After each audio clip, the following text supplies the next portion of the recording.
Sir, আমি এমন একটা বিধানসভা থেকে আসছি যে বিধানসভাটা রাস্তার এপারে কলকাতা, যার উল্টো দিকে রাস্তাটা হচ্ছে বরানগর।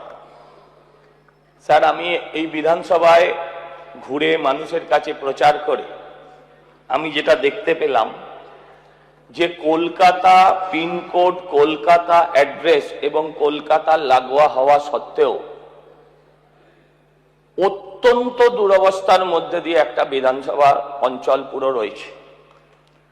আমার আগের বক্তারা বলেছেন তাদের বিভিন্ন সময় যে ওখানে যেমন চটকল, জুট মিল যেগুলো সেগুলো বন্ধ, সেগুলো যেমন আছে। আমি মাননীয় স্বাস্থ্যমন্ত্রীর দৃষ্টি আকর্ষণ করব। স্যার, আমি ওখানে গেছিলাম, ওখানকার একটা জেলা হসপিটাল ভিজিট করতে। আমি সেখানে দেখেছি 100 আসন বিশিষ্ট হাসপাতালের মধ্যে আইসিইউ নেই। আমি দেখে এসছি হাসপাতালটা চলছে যেখানে একটাও মনিটর নেই, হাসপাতালটা চলছে যেখানে একটাও এয়ার কন্ডিশন মেশিন নেই। স্যার, আপনারা মাননীয় চেয়ারম্যান, তিনিও মাননীয় অধ্যক্ষ, আপনিও জানেন, আপনি ডাক্তার, স্বাস্থ্যমন্ত্রী, আপনিও জানেন যে এয়ার কন্ডিশনটা রোগীর জন্য প্রয়োজন হয়, আরামের জন্য প্রয়োজন নেই। প্রিয় দর্শক, আপনারা দেখছেন মানব জীবন, সত্যের পক্ষে সর্বদা। সজল ঘোষ যে কথাগুলো বললেন, কথাগুলো অত্যন্ত গুরুত্বপূর্ণ এবং দামি কথা।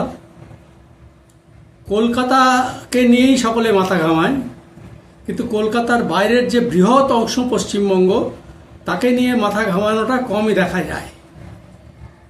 সজল ঘোষ তো বরানগরের হসপিটাল দেখে এসে বললেন যে এই দুরবস্থা, কিন্তু মফস্বলের হসপিটালগুলো যদি দেখেন, দেখবেন তার চেয়ে আরও বেশি অবস্থা খারাপ।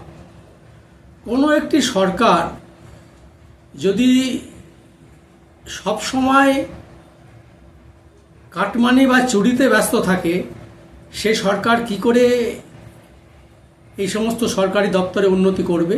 করা সম্ভব নয়। বর্তমান সরকারের কাছে আমরা আশা করব তারা স্বাস্থ্যের দিকে নজর দেবেন এবং এই দুরবস্থাগুলোকে দূর করবেন, করে একটা সুস্থ পশ্চিমবঙ্গ গড়ে তুলবেন, এটা আমরা আশা করব।